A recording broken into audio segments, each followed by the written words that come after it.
அன்பார்ந்த வரலாற்று சிறப்பு வாய்ந்த இந்நிகழ்வின் நிறைவரங்கத்தை முன்னின்று வெளிப்படுத்திக் கொண்டிருக்கிற தோழர்கள் தீவா எழிலரசு அவர்களே, வழக்கறிஞர் நதி ஆதவன் அவர்களே, வாசரை செல்வராஜ் அவர்களே,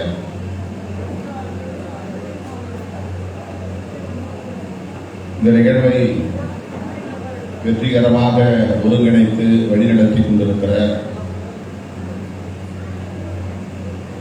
தம்பி முனைவர் பாரதி பிரபு அவர்களே,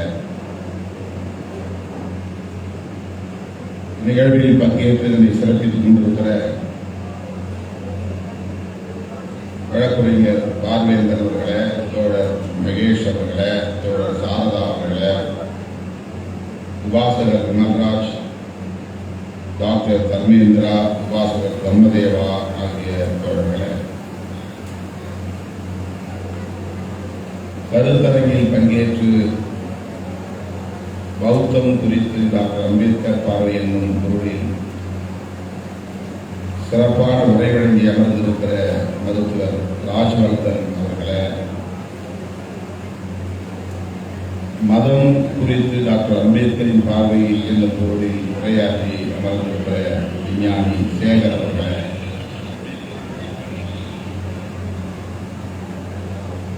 இதற்கு முன்னர் இங்கே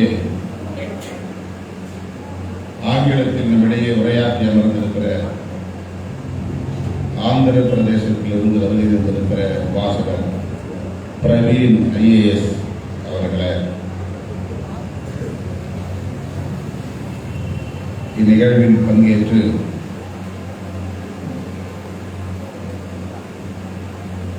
இதனை சிறப்பித்துக் கொண்டிருக்கிற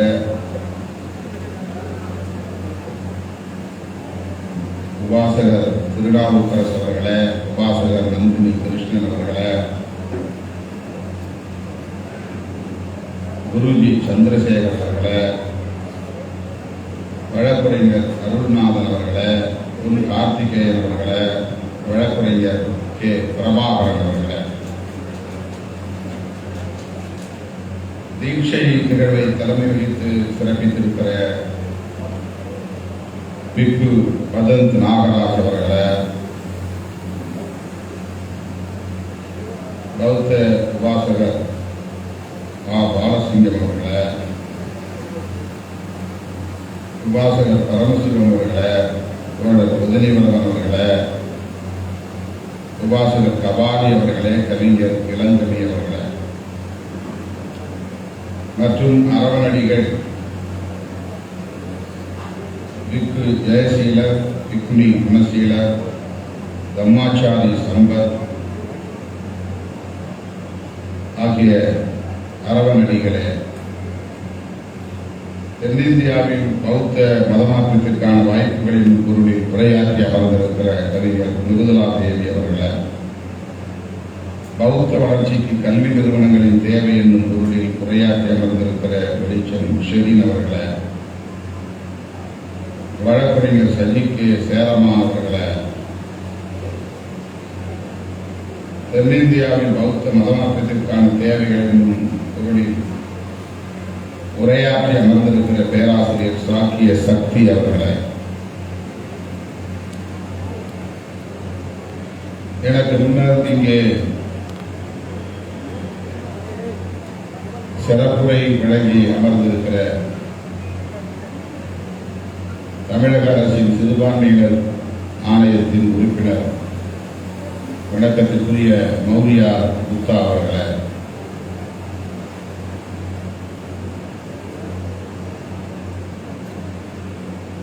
இந்த மாநாட்டில்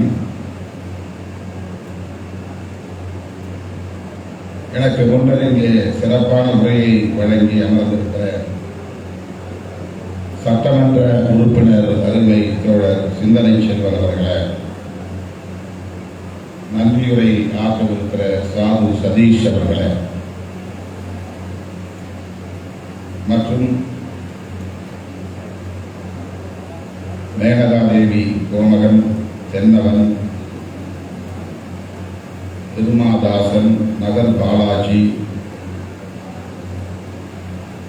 விப்பேடு அருள், சேகர், பருத்திக்குளம் சேகர் உள்ளிட்ட விடுதலை சிறுத்தைகள் கட்சியின் முன்னோடிகளே,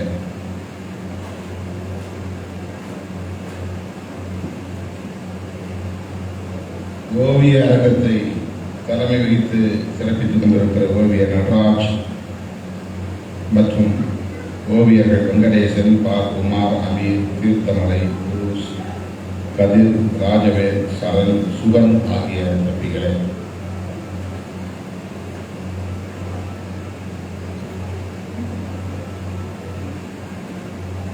தங்கை ரேகா ஸ்டாலின் அவர்களே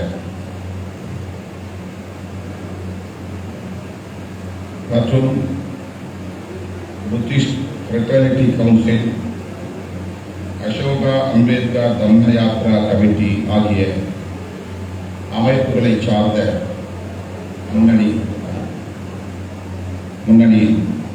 தோழர்களே,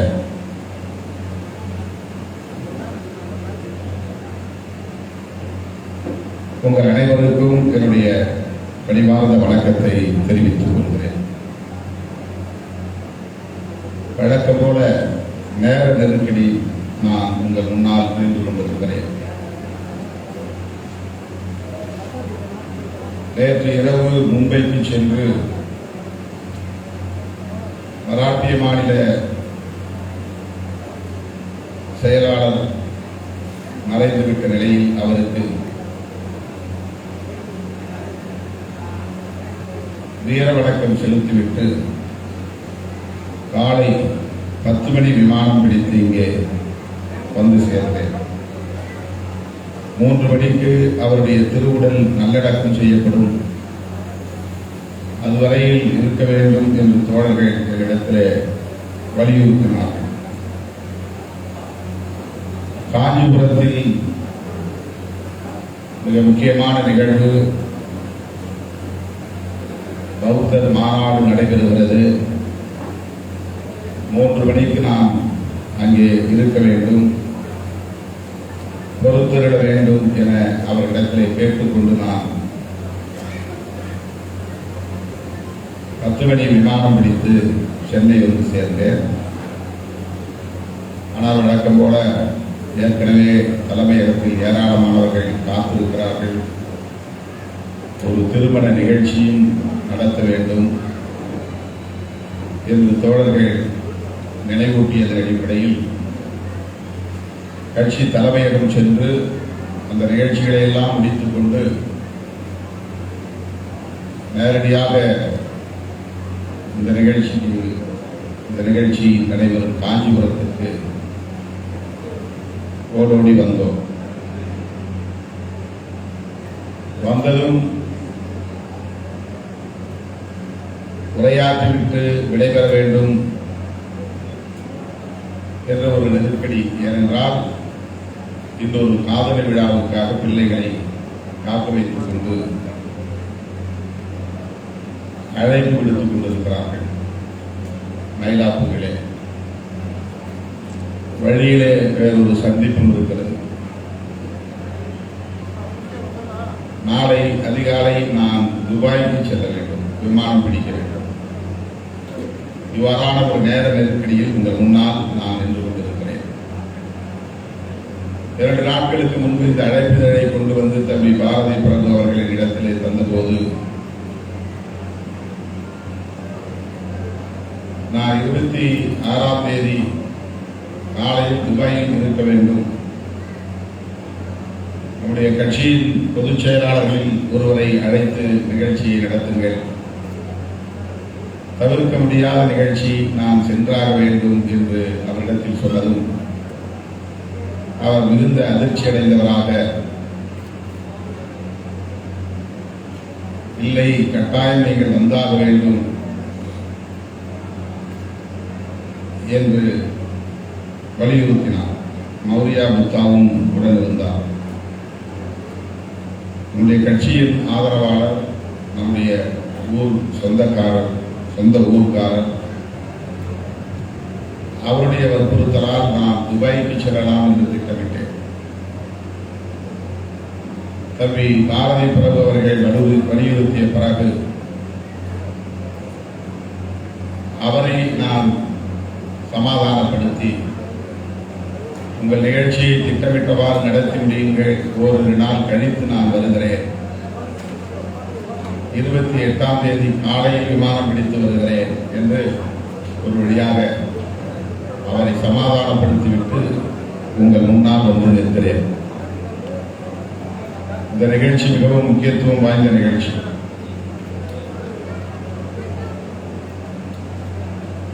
புரட்சியாளர் அம்பேத்கர் அவர்கள் எழுதியிருக்கிற புத்தரும் அவரது தர்மமும் என்கிற இந்த நூலை நமக்கான மறை நூலாக, புனித நூலாக, வேத நூலாக,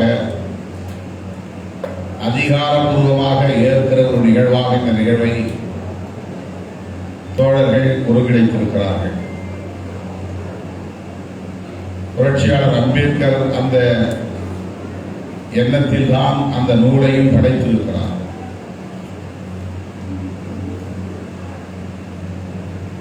நாம் இதை அதிகாரப்பூர்வமாக அறிவித்தாலும் அறிவிக்காவிட்டாலும், இப்படி ஒரு மாநாட்டை கூட்டியதிலே சொன்னாலும் சொல்லாவிட்டாலும், அந்த நூல்தான் நமக்கான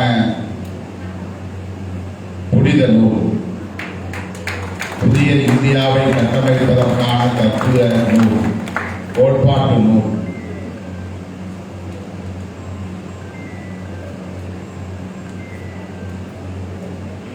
எனவே அதிகாரப்பூர்வமாக அறிவிக்கிற இந்த விழாவிலே பங்கேற்பது ஒரு வரலாற்று நிகழ்வு என்று நான் நம்புகிறேன்.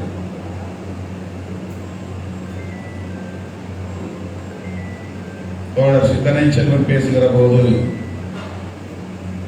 சில தோழர்கள் விடுதலை சிறுத்தைகளை விமர்சிக்கிறார்கள் என்ற வழியை பகிர்ந்து கொண்டார். பொதுவாழ்வில் இது தவிர்க்க முடியாதது.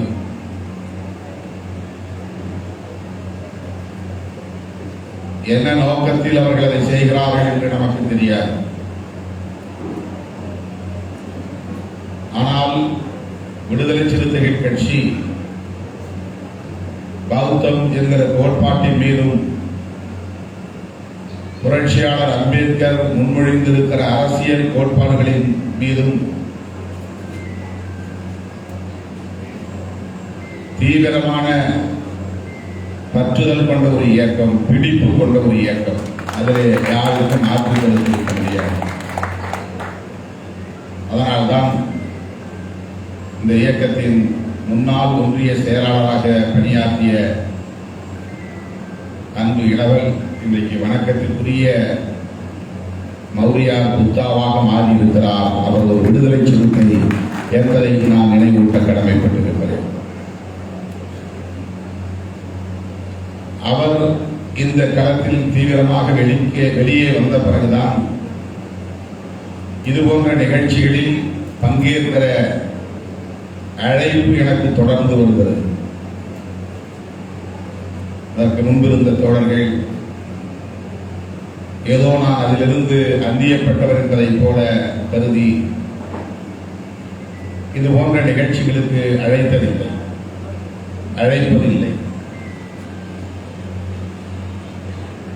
மௌரியார் புத்தா இந்த பாதைக்கு வந்த பிறகு அவர் தொடங்குகிற எல்லா நிகழ்ச்சிகளிலும் திருமாவளவன் கட்டாயம் இருப்பான் என்கிற ஒரு நிலையை அவர் ஏற்படுத்தினார் என்பதை இந்த இடத்திலே நான் நன்றியோடு பதிவு செய்ய கடமைப்பட்டிருக்கிறேன். அதே போல தோழர் சிந்தனை செல்வன் அவர்கள் இந்த கட்சியின் அதிகாரப்பூர்வமான ஒரு பொறுப்பாளர், கட்சியின் மூத்த பொதுச் செயலாளர். அவர் முன்னெடுக்கிற பௌத்த நிகழ்வுகள் ஏராளம். இயக்கம் அதை அப்படியே அங்கீகரித்திருக்கிறது, ஏற்றுக்கொண்டிருக்கிறது. அதை ஒருபோதும் எதிராக பார்த்ததில்லை. இன்றைக்கு அவரே ஒரு பௌத்தராகவே தன்னை அரசியலில் பதிவு செய்து கொண்டிருக்கிறார்.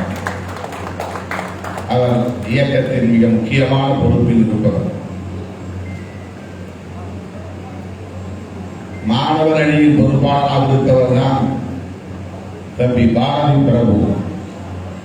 அவரும் ஒரு விடுதலை சிறுத்தை தான். அவர் அசோகனுக்கு சிலை வடித்து கன்னியாகுமரியில் இருந்து இந்தியாவின் பெரும்பகுதியில் ஊர்வலமாக எடுத்துச் சென்று நாக்பூரிலே தீக்ஷா பூமியிலே நிறுவியிருக்கிறார். அவர் எடுத்த இந்த நடவடிக்கைகள் அனைத்தையும் இந்த இயக்கம் ஆதரித்திருக்கிறது, வரவேற்றிருக்கிறது, அங்கீகரித்திருக்கிறது. இப்படி எண்ணற்ற பல தோழர்களை சுட்டிக்காட்டிக் கொண்டே போகலாம். இதற்கெல்லாம் என்ன காரணம்? இந்த இயக்கத்தின் தலைமை பொறுப்பிலே இருக்கிற திருமாவளவன் ஒவ்வொரு நிலையிலும் தலைமை வகித்து வழிநடத்திக் கொண்டிருக்கிற மூத்த பொறுப்பாளர்களும் ஒரே திசை வழியில் பயணிக்கிறோம், ஒரே அலைவேகத்தில் பயணிக்கிறோம் என்றுதான் அதற்கு பொருள்.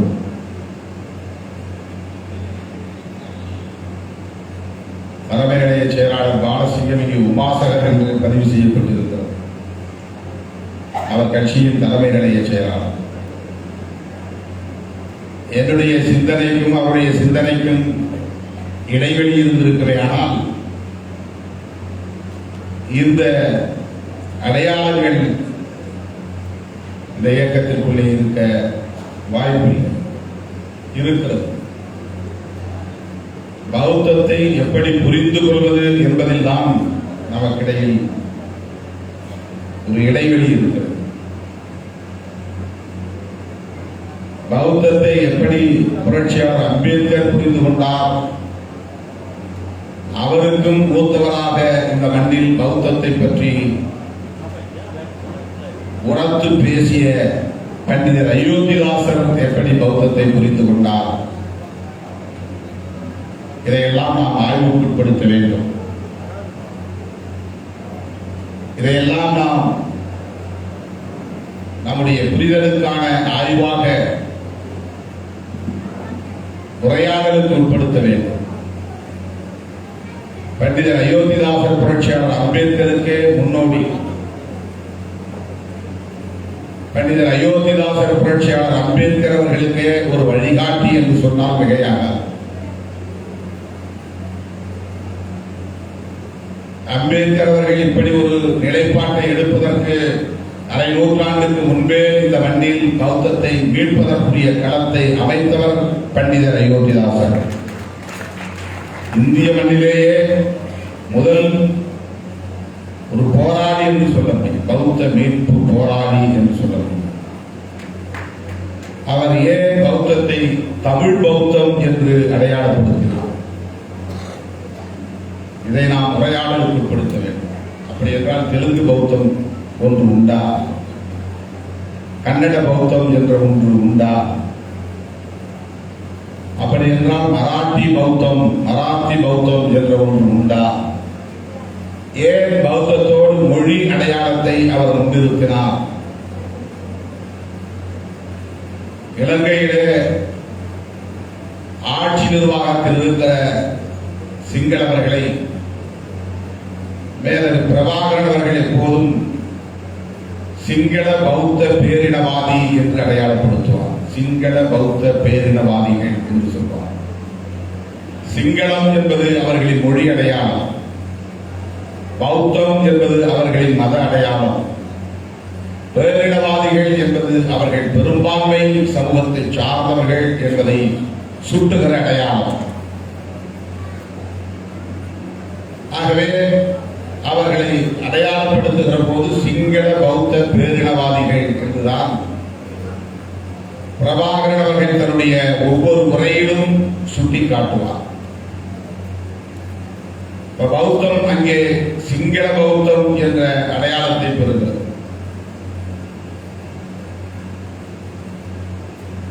தங்களை சிங்கள பௌத்தம் என்று புலிகள் அடையாளப்படுத்துவதற்கு முன்பே மொழியோடு ஒரு மதத்தை இணைத்து பேசுகிற ஒரு உரையாடல்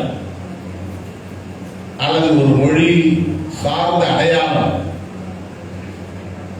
பண்டிதர் அயோத்திதாசர் அவர்களால் தான் அறிமுகப்படுத்தப்பட்டது என்பதை யாரும் மறுத்துவிட முடியாது. அதற்கு என்ன காரணம் என்பதை மொழியியல் வல்லுநர்கள் ஆய்வு செய்து சொல்லட்டும். ஆனால் ஒன்றை நான் சொல்ல விரும்புகிறேன். என்னவென்றால், பௌத்தம் என்பது உலகம் தழுவிய அளவில் அல்லது அகில இந்திய அளவில் ஒரே வடிவத்தை அல்லது மதிப்பீட்டை கொண்டிருக்கவில்லை. அதிலே பண்டிதர் அயோத்திதாசர் ஒரு வேறுபாட்டை பார்க்கிறார், மாறுபாட்டை பார்க்கிறார், ஒரு முரண்பாட்டை பார்க்கிறார். எனவேதான் நாங்கள் பேசுகிற பௌத்தம் தமிழ் பௌத்தம் என்று தனித்து அடையாளப்படுத்த முனைகிறார். பௌத்தம் உலகம் முழுவதும் இருக்கிறது. தென்கிழக்கு ஆசிய நாடுகளில் பெரும்பான்மையான நாடுகள் பௌத்த நாடுகள் தான். ஜப்பானிலும் பௌத்தம் இருக்கிறது, மியான்மரிலும் பௌத்தம் இருக்கிறது, தாய்லாந்திலும் பௌத்தம் இருக்கிறது, இலங்கையிலும் பௌத்தம் இருக்கிறது, சீனாவிலும் பௌத்தம் இருக்கிறது, இந்தியாவிலும் பௌத்தம் இருக்கிறது. ஆனால் இவையெல்லாம் ஒரே அடையாளத்தை, ஒரே வடிவத்தை, ஒரே மதிப்பீடுகளை கொண்டிருக்கின்றனவா என்றால் இல்லை என்பதால் தான், இல்லை என்பதை உணர்ந்ததால் தான், இல்லை என்பதை உறுதிப்படுத்தியதால் தான் பண்டிதர் அயோத்திதாசர் நாங்கள் பேசுகிற பௌத்தம் தமிழ் பௌத்தம் என்று அடையாளப்படுத்த முனைகிறார். இதை நாம் தெரிந்து கொள்ள வேண்டியது, உலகம் முழுவதும் பௌத்தம் ஒரே மாதிரியாக இல்லை என்பதுதான்.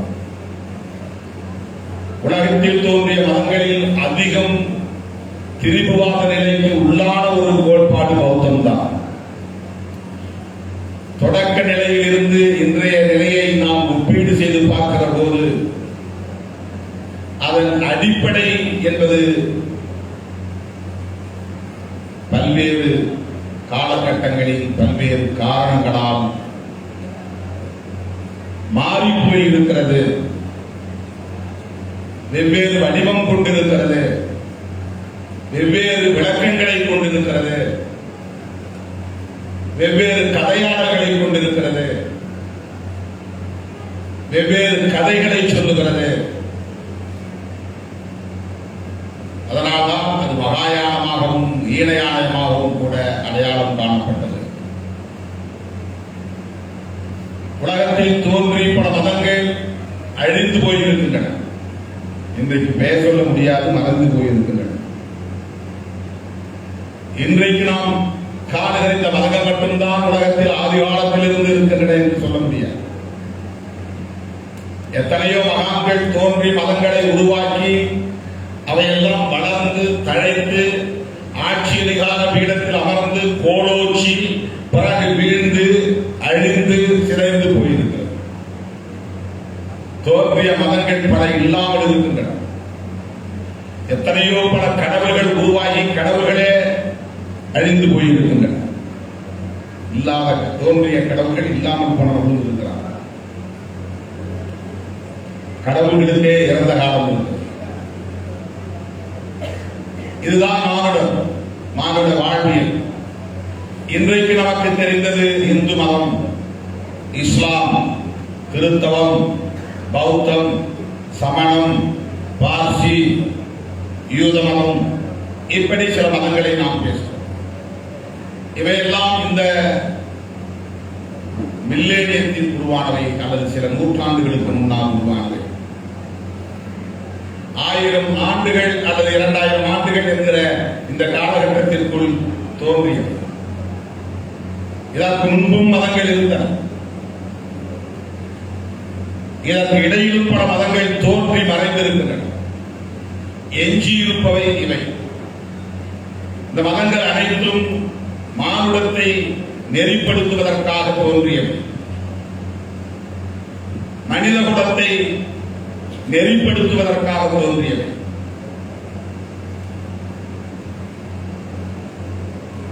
இவை அனைத்தும் தம்முடைய கருத்துக்களை பரப்புவதற்கு நிறுவனமயப்படுத்தினார். இந்த கருத்துக்கள் கான்செப்ட் அல்லது பிலாசபி என்பது தோன்றிய பிறகு அதை பரப்புவதற்கான மிஷன், ஒரு பரப்புதல் இயக்கம் உருவாகிற போது அது ஒரு இன்ஸ்டிடியூஷனாக மாறுகிறது. அதுதான் ரிலீஜியன் என்று அழைக்கப்படுகிறது, மதம் என்று அழைக்கப்படுகிறது. ரிலீஜியன் என்பது ஒரு institution, ideological based religion, ideological based institution, அதுதான் ரிலீஜியன். யார் ஒரு கருத்தை முன்வைத்தாலும் அந்த கருத்தை பரப்புவதற்கு ஒரு இயக்கம் தேவைப்படுகிறது. அம்பேத்கரியம் என்பது ஒரு கருத்து, அதை பரப்புகிற இயக்கம் என்பது விடுதலை சிறுத்தைகள் கட்சி. அம்பேத்கரியம் என்பது ஒரு தத்துவமானால் விடுதலை சிறுத்தைகள் கட்சி என்பது ஒரு மதமாகிவிடும்.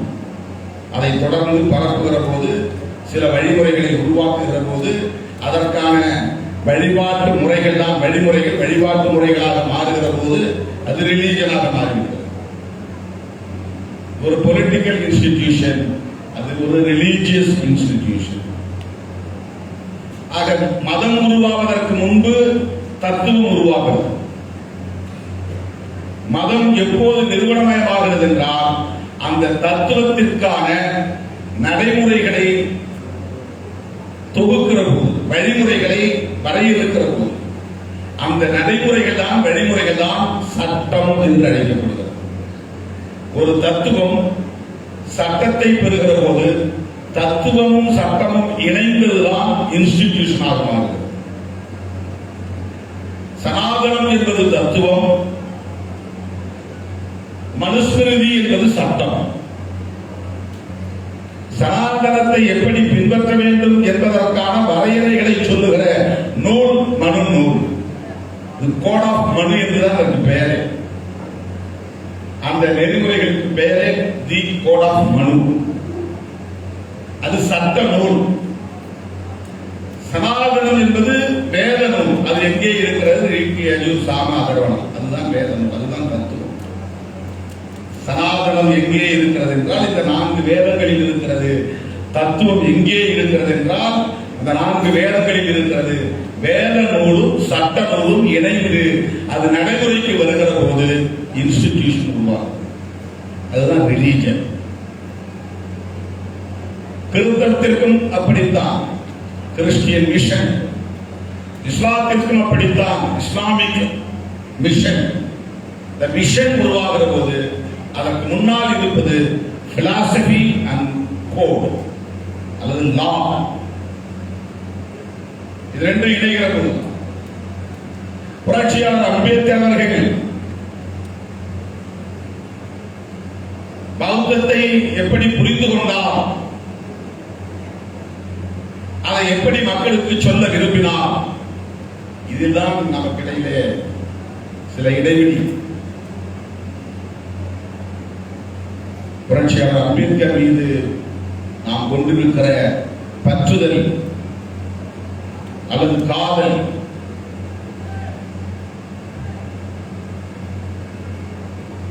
அவருடைய கருத்துக்களை எப்படி புரிந்து கொள்வது என்கிற இடத்தை கடந்து போக செய்வது, புரிந்து கொள்வதில் இருக்கிற சிக்கலாக மாறுகிறது. ஏன் புரட்சியாளர் அம்பேத்கர் அவர்கள் புத்தாங்கி தம்மா என்கிற புத்தகத்தை எழுதுகிற போது நவயானா என்கிற ஒரு சொல்லை பயன்படுத்த வேண்டும்? நவயானா என்கிற ஒன்றை அவர் எதற்காக இன்ட்ரோடியூஸ் செய்தார், அறிமுகம் செய்தார்?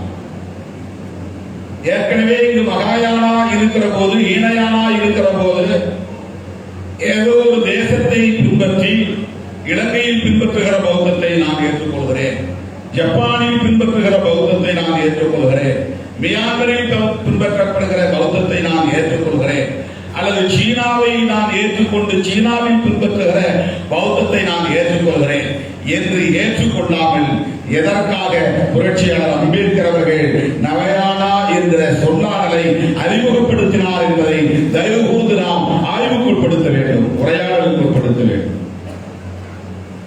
அதுதான் மிக முக்கியமானது. ஏனென்றால் எப்படி பண்டித அயோத்திதாசர் இன்றைக்கு நடைமுறையில் உலக நாடுகளில் இருக்கிற பௌத்தத்தை அப்படியே ஒன்றாக ஒரே மாதிரியானதாக ஏற்றுக்கொள்ள முடியவில்லை என்பதை உணர்ந்து நாம் முன்மொழிகிற அல்லது அறிமுகப்படுத்துகிற அல்லது மீட்டெடுக்கிற இந்த பௌத்தம் தமிழ் பௌத்தம் என்று அடையாளப்படுத்தினாரோ அப்படித்தான் புரட்சியாளர் அம்பேத்கர் நான் முன்மொழிகிற இந்த கருத்தியல் நவயானா, இது புதிய பாதை என்று சொல்லுகிறார்.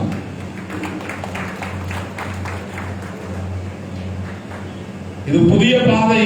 நவயானம் என்றால் புதிய பாதை, மகாயானம் என்றால் பெரும் பாதை அல்லது நெடும் பாதை, ஈனயானம் என்றால் எளிய பாதை அல்லது இலகுவான பாதை. நவயானம் என்று சொன்னால் புதிய பாதை. ஏற்கனவே இருக்கிற பழைய பாதைகள் வேண்டாம் என்றுதான் அதற்கு பொருள். He rejected the old patterns, Mahayana and Hinayana and all other institutions in the world. He rejected. அவர் அதை புறக்கணிக்கிறார், மறுதலிக்கிறார், வேண்டாம் என்கிறார். எனவேதான் he introduced a new terminology that is nothing but நவயானா. ஒரு புதிய சொல்லாடலை அறிமுகப்படுத்துகிறார், ஒரு புதிய பாதையை அவரே உருவாக்குகிறார். அதனால்தான் நான் சொல்லுகிறேன், அவர் கௌதம புத்தரை ஏற்றுக்கொண்டார் என்றாலும் அவருடைய கருத்தியலை பரப்ப விரும்புகிறார் என்றாலும் Ambedkar himself a founder for a new path, ஒரு புதிய பாதைக்கான ஒரு நிறுவனர். Revolutionary Dr. B.R. Ambedkar is himself a founder of a new path, ஒரு புதிய பாதைக்கான நிறுவனர். புரட்சியாளர் அம்பேத்கர் அவர்கள், பண்டிதர் அயோத்திதாசர் அவர்கள், இந்த இருவரும் பௌத்தத்தை எப்படி புரிந்து கொண்டார்கள் என்பதிலிருந்து நம்முடைய பயணம் தொடங்க வேண்டும். இதுதான் என்னுடைய நிலைப்பாடு. இந்த புரிதலில் இருந்து பௌத்தத்தை மக்களிடத்தில் கொண்டு போய் சேர்க்க வேண்டும்.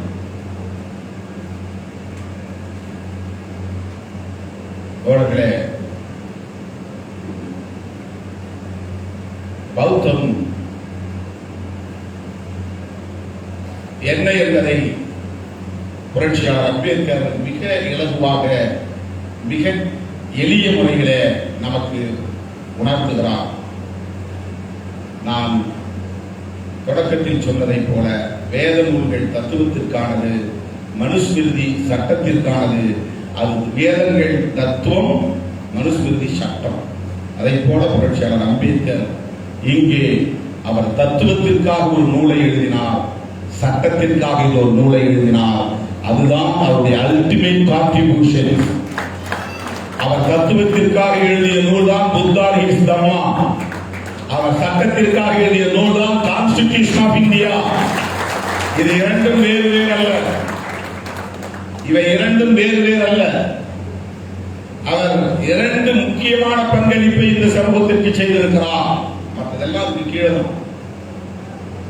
The major contribution of Dr. B.R. Ambedkar is Constitution of India and Buddha and his Dhamma. Now the major contribution. இதற்காகத்தான் அவர் அரும்பாடுபட்டார், கடுமையாக உழைத்தார், உறக்கத்தை இழந்தார், உடல் நலத்தையும் இழந்து 65 வயதில் அவர் காலமாக நேர்ந்தார். ஏறத்தாழ 3 ஆண்டுகள் கடும் உழைப்பால் விளைந்ததுதான் இந்திய அரசமைப்பு சட்டம்.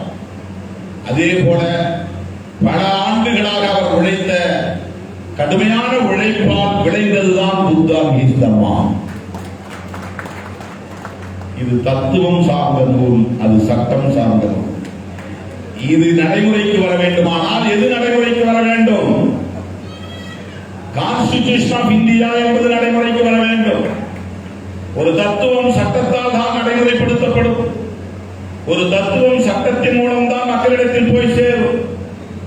ஒரு தத்துவத்தை மேலும் மேலும் செழுமைப்படுத்துவதற்கு, மக்கள்மயப்படுத்துவதற்கு, நடைமுறைப்படுத்துவதற்கு உருவாக்கப்படுகிற ஒரு வரையறைகள் தான் சட்டம் என்பது. எப்படி இந்த இரண்டையும் நாம் பொருத்த முடியும்? ஏதோ பேச்சுக்காக சொல்லுகிறோம் என்று கருதக்கூடாது. லிபர்ட்டி, ஈக்வாலிட்டி அண்ட் ஃப்ரெட்டர்னிட்டி என்கிற அந்த 3 சொல்லாடல்கள் இருக்கின்றனவே, அதை அவர் காலத்திலேயே, அவர் முன்னிலையிலேயே, அவருக்கு எதிரிலேயே அதை கடுமையாக விமர்சனம் செய்த தலைவர்கள் உண்டு. இவர் பிரெஞ்சு புரட்சி முழக்கத்திலிருந்து இவற்றை காப்பியடித்து விட்டார் என்று அவரை கேலி செய்தார். லிபர்ட்டி, ஈக்வாலிட்டி அண்ட் ஃப்ரெட்டர்னிட்டி என்கிற இந்த சொல்லாடல்களை பிரெஞ்சு புரட்சியின் முழக்கங்களில் பெருமளவிலே அன்றைய போராளிகள், வால்டேர், ரூசோ போன்ற தத்துவார்த்த படைப்பாளர்கள் உயர்த்தி பிடித்தார்கள் என்பது வரலாறு. அங்கே ஒலித்த முழக்கம்தான் உலகம் முழுவதும் எதிரொலித்தது. ஆகவே அது மிகவும் புகழ்பெற்ற முழக்கங்களாக மாறின. உலகம் தொழுகிய அளவிலே புகழ்பெற்ற முழக்கங்களாக விளங்கின. அந்த முழக்கங்களை பிரியாம்பிள் ஆஃப் தி கான்ஸ்டிடியூஷன் என்கிற அந்த முகப்புரையிலே புரட்சியாளர் அம்பேத்கர் பதிவு செய்திருக்கிறார். இந்த விமர்சனத்திற்கு அவர் பதில் சொல்லுகிற போது, விளக்கம் சொல்லுகிற போது சொன்னார், சில நண்பர்கள் என்னை இப்படி விமர்சிக்கிறார்கள், நான் அந்த விமர்சனத்தை பொருட்படுத்தவில்லை, ஆனால் ஒரு உண்மையை சொல்ல விரும்புகிறேன். நான் இந்த முழக்கங்களை பிரெஞ்சு புரட்சியின் களத்திலிருந்து எடுக்கவில்லை, பகவான் புத்தரின் போதனைகளில் இருந்து எடுத்து கையாண்டிருக்கிறேன் என்று சொன்னார். புத்தரின் போதனைகளை கான்ஸ்டிடியூஷன் என்கிற ஒரு அரசின், ஒரு தேசத்தின் தலையெழுத்தாக கருதப்படுகிற அந்த அரசமைப்பு சட்டத்தின் முகப்புரையிலே பதிவு செய்த புரட்சியாளர் அம்பேத்கர் அவர்கள். ஆகவே அதுதான் மேனிஃபெஸ்டோ ஆஃப் நியூ இந்தியா. எது? Constitution of India, preamble of the constitution. அதுதான் மேனிஃபெஸ்டோ ஆஃப் மாடர்ன் இந்தியா, ஒரு புதிய இந்தியா. நாங்கள் புதிதாக கட்டப்போகிற இந்த இந்திய தேசத்தின் அடித்தளங்களாக இருப்பவை, இந்த தேசத்தை தாங்கி பிடிக்கிற தூண்களாக இருப்பவை justice, liberty, equality and fraternity. இந்த 4 சொற்களும் பௌத்தத்திலிருந்து எடுத்து கையாளப்பட்டவை என்று புரட்சியாளர் அம்பேத்கர் அவர்களே ஒப்புதல் பார்த்து வந்திருக்கிறார். எனவே அரசமைப்பு சட்டத்தின் முகப்புரையே பௌத்த கோட்பாட்டின் அடிப்படைதான் என்பதை நாம் புரிந்து கொள்ள வேண்டும். அந்த கான்ஸ்டிடியூஷன் மூலமாக உருவாக போகிற ஒரு தேசம் என்னவாக இருக்கும்? அதுதான் பௌத்த ராஷ்டிராவாக இருக்கும். இந்த கான்ஸ்டிடியூஷன் ஆஃப் இந்தியா இம்ப்ளிமெண்ட் ஆனால், நடைமுறைக்கு வந்தால், உருவாக போகிற தேசம் பௌத்த ராஷ்டிரா. அவருடைய மொழியில் பௌத்த இந்தியா, நம்முடைய மொழியில் சமத்துவ இந்தியா, சகோதரத்துவ இந்தியா. தமிழில் சொன்னால் அது சமத்துவ இந்தியா, தமிழில் சொன்னால் அது சகோதரத்துவ இந்தியா. அவர்கள் மொழியில் சமஸ்கிருதத்தில் சொன்னால் அது பௌத்த ராஷ்டிரா. அதனால்தான் அவனுக்கு மாற்றா அது உருவாகிவிடக் கூடாது என்பதனால் அவன் உரத்து சொல்லுகிற முழக்கம் இந்து ராஷ்டிரா. அதற்கு எதிராக அவன் வைக்கிற முழக்கம் இந்து ராஷ்டிரா. ஆனால் உண்மையிலேயே கான்ஸ்டிடியூஷன் பௌத்த ராஷ்டிராவை உருவாக்குவதற்கான அடிப்படையை கொண்டிருக்கிறது. அதை ஏன் புரட்சியாளர் அம்பேத்கர் வெளிப்படையாக சொல்லவில்லை? 2 காரணங்களுக்காக சொல்லவில்லை. ஒன்று, அவர் ஏற்றுக்கொண்ட, நம்புகிற மிக உயர்ந்த கோட்பாடு செக்யூலரிசம், மதச்சார்பின்மை. மனிதர்கள் பௌத்தத்தை மதமாக கருதுகிறார்கள். இந்தியர்கள் பௌத்தத்தை மதமாக ஏற்றுக்கொண்டார்கள். ஆகவே பௌத்தம் என்பதை நாம் இங்கே அரசமைப்பு சட்டத்திலே பதிவு செய்தால் அது மதம் சார்ந்ததாக மாறிவிடும். அது மதசார்பு தன்மையை கொண்டதாக மாறிவிடும். மதசார்பின்மை என்பதுதான் அரசமைப்பு சட்டத்தின் உயிர் நாடி. அதுதான் இன்றைக்கு RSS சங்கரிவார் கும்பல் மென்னியை பிடிக்கிறார். அரசமைப்பு சட்டத்தின் மென்னியை பிடிக்கிறார். அவர்கள் காங்கிரஸை எதிர்ப்பதாக நாம் நினைக்கிறோம், இல்லை. அவர்கள் ராகுல் காந்தியை எதிர்ப்பதாக நாம் நினைக்கிறோம், இல்லை. அவர்கள் கம்யூனிஸ்டுகளை எதிர்ப்பதாக நாம் நினைக்கிறோம், அதுவும் இல்லை. அதெல்லாம் களத்தில் அவர்கள் எதிர்கொள்கிற பகை, அவ்வளவுதான். அவர்கள் உண்மையிலேயே எந்த குரல்களையை பிடிக்கிறார்கள், யாருடைய மென்னியை பிடிக்கிறார்கள் என்றால் கான்ஸ்டிடியூஷன் ஆஃப் இந்தியா என்கிற அரசமைப்பு சட்டத்தின் குரல்களையை இருக்கிறார்கள். இதை நடைமுறைப்படுத்தினால் மலரப்போவது பௌத்த ராஷ்டிரா, மலரப்போவது சமத்துவ இந்தியா, மலரப்போவது சகோதரத்துவ இந்தியா, மலரப்போவது உண்மையான சுதந்திர இந்தியா. அதை தடுத்தால்தான் அவர்கள் பாதுகாப்பாக இருக்க முடியும். தோழர்களே, புரட்சியாளர் அம்பேத்கர் எழுதிய இந்த 2 டெக்ஸ்ட், ஒன்று கோடு, இன்னொன்று பிலாசபி, ஒன்று சட்டம், இன்னொன்று தத்துவம். அதுதான் புத்தரும் அவர் தம்மமும் இந்திய அரசமைப்பு சட்டம் என்கிற சட்ட நூல். இந்த 2ஐயும் நாம் மக்களிடத்தில் கொண்டு போய் சேர்க்க வேண்டும். ஆனால் இந்த 2க்கும் ஆபத்து இருக்கிறது. அந்த ஆபத்தை தடுக்க வேண்டும்.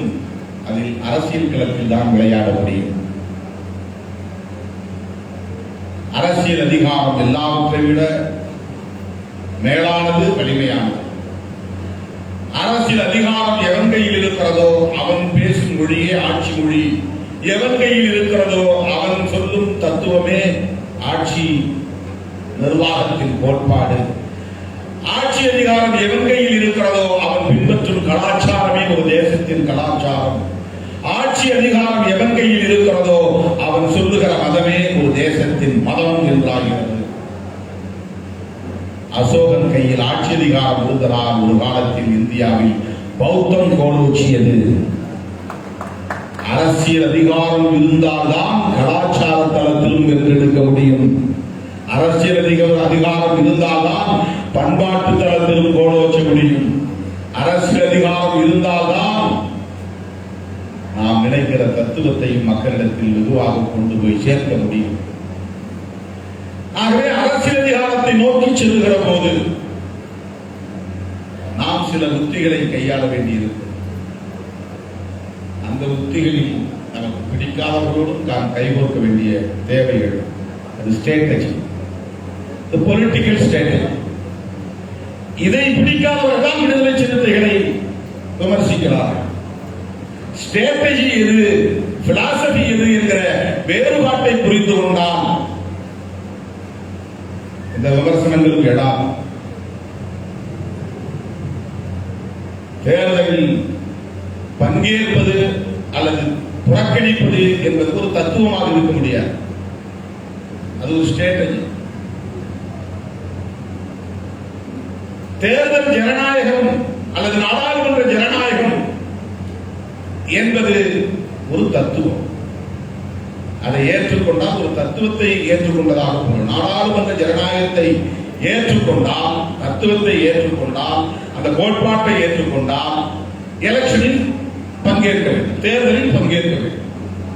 நாடாளுமன்ற ஜனநாயகத்தையே ஏற்றுக்கொள்ளவில்லை என்றால் தேர்தலில் பங்கேற்க முடியாது. அவ்வளவுதான். இந்த இடத்துல பிலாசபி என்பது, கான்செப்ட் என்பது, தத்துவம் என்பது பார்லிமெண்டரி டெமோக்ரசி என்பதுதான். எலக்டோரல் பாலிடிக்ஸ் என்பதல்ல. தேர்தலில் பங்கேற்பது என்பதல்ல. தேர்தலில் பங்கேற்பது என்பது ஒரு ஸ்ட்ராட்டஜி. தேர்தலில் பங்கேற்பது என்று முடிவெடுத்து விட்டால் வெற்றி முக்கியமானது. வெற்றி பெறுவதற்கு களச்சூழலின் அடிப்படையில் முடிவெடுப்பது தவிர்க்க முடியாது. அந்த அடிப்படையில் தான் கூட்டணி. ஏன் தனியா நின்ன, தனியா நிக்கிறதுக்கு ஒரு பெரிய அரிய கண்டுபிடிப்பு இல்லை. யார் வேண்டுமானாலும் தனியே நிற்கலாம். கட்சி சார்ந்து இருப்பவர்களை விட அதிகம் லட்சக்கணக்கில் இருப்பவர்கள் தனியே இருப்பவர்கள் தான் இண்டிபெண்டன்ட் சுயேட்சை. ஒவ்வொரு தொகுதியிலுமே 40 வேட்பாளர் இருப்பால் 5-6 பேர் தான் கட்சியை சார்ந்தவர்கள், மிச்சம் கூட இண்டிபெண்டன்ட் தான். அவர்கள் எல்லாம் புரட்சியாளர்கள் என்று பொருள் ஆகிவிடுமா? இண்டிபெண்டன்ஸ் அனைவரும் அப்படி பொருள். யாரோடு சேர்ந்தால் எதிரியை வீழ்த்த முடியும், நம்முடைய கொள்கை பகையை வீழ்த்த முடியும். அதற்காக நாம் காலத்திற்கும் களத்திற்கும் ஏற்ப எடுக்கிற உத்திகள் தான் கூட்டணி முடிவுகள். அவ்வளவுதான். அது ஒரு பெரிய விஷயம் இல்லை. அதுக்கு ஒரு பெரிய வெயிட்டேஜ் தர வேண்டிய அவசியம், அதுக்கு ஒரு முக்கியத்துவம் தர வேண்டிய அவசியம்.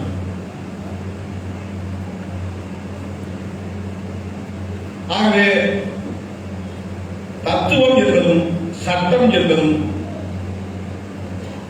இணைந்து செயல்படுகிற போது ஒரு இன்ஸ்டிடியூஷன் தேவைப்படுகிறது, ஒரு நிறுவனம் தேவை. அதுதான் நமக்கு பௌத்த விகாரம் தேவை, ஒரு இடம் தேவை, மக்கள் கூடுவதற்கு, மக்கள் கலந்தாய்வு செய்வதற்கு, மக்கள் பேசுவதற்கு. இதை கௌதம புத்தர் காலத்தில் கூடும் இடத்திற்கு, கூடும் அவைக்கு சங்கம் என்று பெயரிட்டார். ரிலீஜன் அல்ல, சங்கம். மதம் அல்ல, சங்கம். பௌத்தம் என்பது மதம் அல்ல, சங்கம். பௌத்தம் என்பது மதம் அல்ல, கோட்பாடு. பௌத்தம் என்பது ரிச்சுவல்ஸ் என்கிற சடங்கு சம்பிரதாயங்களை கொண்டவை அல்ல, வாழ்வியல் நடைமுறையை பின்பற்றக்கூடிய ஒரு கோட்பாடு. சுருக்கமாக சொன்னால் பௌத்தம் என்பது வேறொன்றுமில்லை சகோதரத்துவம். பௌத்தம் என்பது வேறொன்றுமில்லை சமத்துவம். பௌத்தம் என்பது வேறொன்றுமில்லை பகுத்தறிவம். பகுத்தறிவம் என்றே சொல்லலாம், புதிய சொல்லால் பகுத்தறிதல். அதுதான் பௌத்தம். பகுத்தறிவை போதித்தவர் தந்தை பெரியார் நாம் சொல்றோம், தமிழ் அவர் அடையாளம். அவருக்கு முன்னால் 50 ஆண்டுகளுக்கு முன்னால் மூட நம்பிக்கையை எதிர்த்து பகுத்தறிவை புகட்டியவர் பண்டிதர் அயோத்திதாசர். அதற்கு அவர் கையாண்ட அரசியல் தான் தமிழ் பௌத்தம். பகுத்தறிவை போதிப்பதற்காக அவர் கையாண்டதுதான் மூட நம்பிக்கையை எதிர்த்து மிக கடுமையாக மூட நம்பிக்கைகளை கட்டுரைத்தார். இதெல்லாம் தப்பு, இதெல்லாம் தவறு, இதெல்லாம் ஒரு காலத்தில் பௌத்தர்கள் பின்பற்றியவை, பௌத்தர்கள் இப்படி புரிந்து கொண்ட கருத்து, பௌத்தர்கள் இப்படி பின்பற்றிய நடைமுறைகள், இவையெல்லாம் இன்றைக்கு இப்படி மாறி போய்விட்டன என்று ஒவ்வொன்றையும் தனித்தனியே அக்குவேறு ஆணிவேராக பிரித்தெடுத்தார், தகர்த்து உடைத்திருந்தார். ஆகவே பௌத்தத்தை பகுத்தறிவம் என்று நாம் புரிந்து கொள்ளலாம். அருமை தோழர்களே, கான்ஸ்டிடியூஷன் ஆஃப் இந்தியா என்பதும் பௌத்தம் தான். புத்தரும் அவரது தம்மம் என்ற நூலும் பௌத்தம் தான். இந்த பௌத்தம் கடவுள் உண்டு என்றும் சொன்னதில்லை, இல்லை என்றும் சொன்னதில்லை. கடவுளை பற்றிய பேச்சே இல்லாத ஒரு வாழ்வியல் தான் பௌத்தம். அதனால்தான் இந்த மதத்தை அழிக்க வேண்டும் என்பதில் தீவிரமாக இருந்தார்கள். பௌத்தமும் சமணமும் சமகாலத்தில் தோன்றிய மானுட வாழ்வியல். அவை இரண்டையும் அந்த காலத்தில் இருந்த தீவிரமான கடவுள் நம்பிக்கையாளர்கள் நாத்திக மதங்கள் என்றுதான் இந்த மதங்களை அழைத்தார்கள். ஒரு பௌத்தர் என்றால் அவன் நாத்திகன் என்று, பௌத்த பிக்கு என்றால் அவன் நாத்திகன் என்றுதான். உள்ளபடியே சங்கம் என்கிற சொல் பௌத்தர்களால் கௌதம புத்தரால் அடையாளப்படுத்தப்பட்டது. பாருங்க, அவர் சொல்லக்கூடிய 3 முக்கியமான மந்திரங்கள். அமைப்பே உன்னை வணங்குகிறேன்,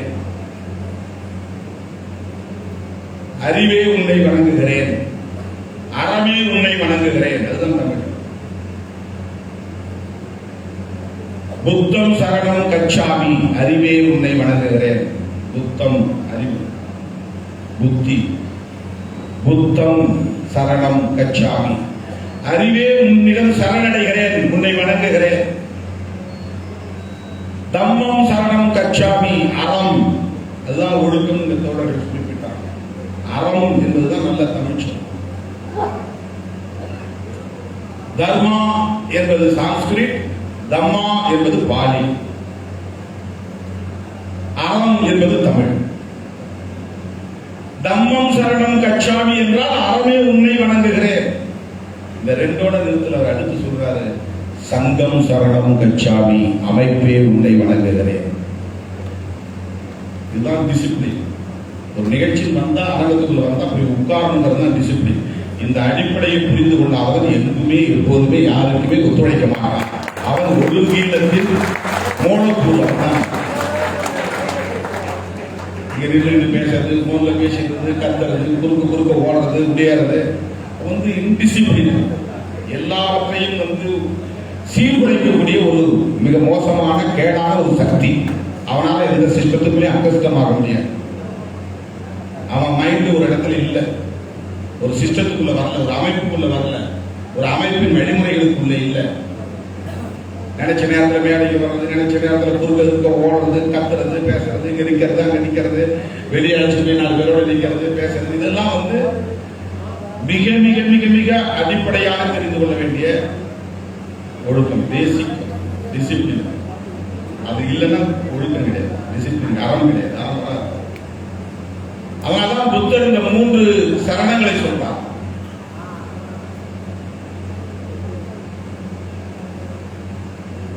அறிவே உன்னை வணங்குகிறேன், அமைப்பே அறவே உன்னை வணங்குகிறேன், அமைப்பே உன்னை வணங்குகிறேன். அமைப்பு முதல்ல மதிக்கணும், அமைப்பின் விதிமுறைகளை மதிக்கணும், அமைப்புக்கு கட்டுப்படணும், அமைப்பு சொன்னாதை செய்யணும். சங்கம் சொன்னார், இது மதமே, இது சங்கம், ரெண்டுக்கு வேறுபாடு. இங்கே கோயில் கிடையாது,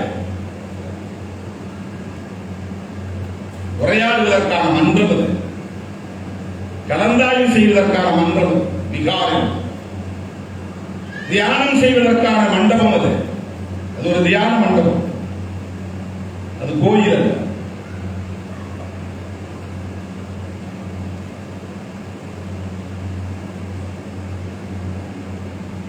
கடவுள் இருந்தால் ஆனா பெண்ணா என்கிற கேள்வி. அதனாலதான் இந்த மதத்துல ஆண் கடவுள் உண்டு, பெண் கடவுள் உண்டு சமத்துவம் வச்சிருந்தார். ஆனா பெண்ணா என்கிற கேள்வி எழக்கூடாது என்பதால் தான் இஸ்லாம் கடவுள் அருவமானவர் ஆயிட்டார்னா ஆணும் இல்ல பெண்ணு இல்லை, எதுவும் இப்படினாலும் உருவம் கொடுத்தா ஆனா பெண்ணா உருவம் கொடுத்தாங்க. ஆம்பளை கடவுள் படைச்சா பொம்பளை கடவுள் படைச்சுதான். ஆண் கடவுள் இருந்தா பெண் கடவுள். உருவம் இல்லை, ஆணும் இல்லை பெண்ணும் இல்லை. ஆண் பெண் என்று வடித்தால் உன் மனித வடிவத்தில் தான் உன்னால் ஒரு கடவுளை படைக்க முடியும்.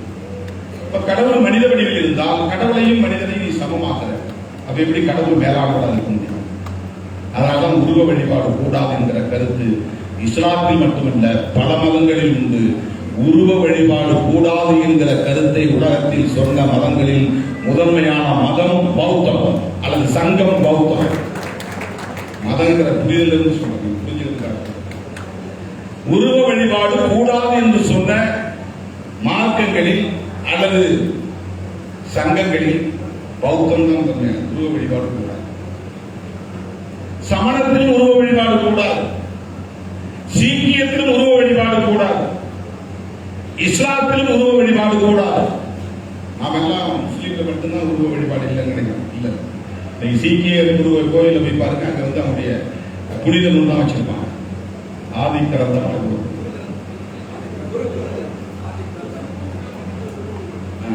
திருத்தலத்தில் தொடக்க காலத்தில் அப்படிதான் உருவ வழிபாடு இல்லாமல் இருந்து இன்னைக்கு பல பேர் உருவ வழிபாடு இல்லாமல் பின்பற்றப்படுகிறது.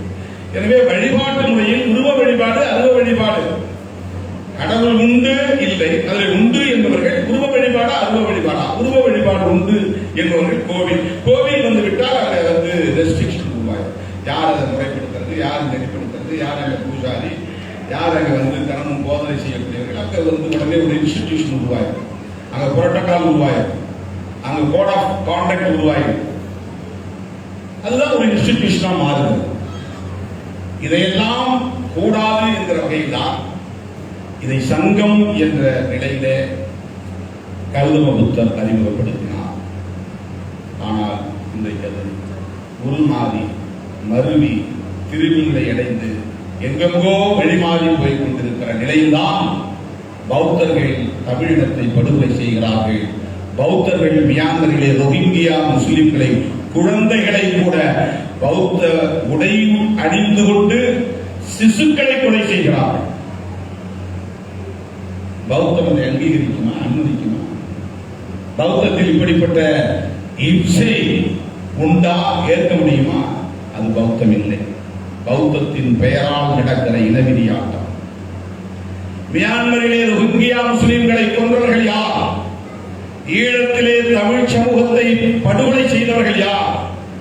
அவர்கள் இதே காவிரியை உடுத்திக் கொண்டு புத்தரின் பெயரை உச்சரித்துக் கொண்டு இதை அரங்கேற்றுகிறார்கள் என்றால் அவர்கள் பின்பற்றுவது பௌத்தம் இல்லை. அது கௌதம புத்தர் சொன்ன பௌத்தம் இல்லை. இதை உணர்ந்ததால் தான் புரட்சியாளர் அம்பேத்கர் புதிதாக ஒரு நூலை எழுத வேண்டிய நிர்பந்தத்திற்கு ஆளானார். இதை நாம் முதலில் உணர்ந்து கொள்ள வேண்டும்.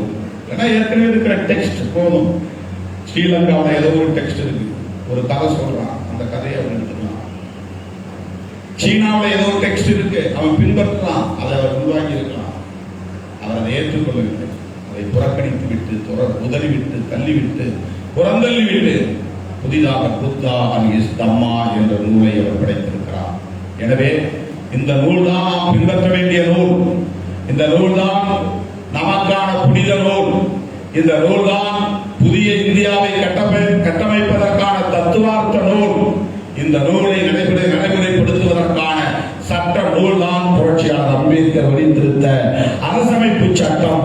இந்த இரண்டையும் பொதுமக்களிடத்தில் எடுத்துச் செல்வோம் என்பதை சொல்லி உங்கள் அனைவருக்கும் என்னுடைய பாராட்டுகளை, வாழ்த்துக்களை கூறி நன்றி கூறி முடிக்கிறேன். நன்றி, வணக்கம்.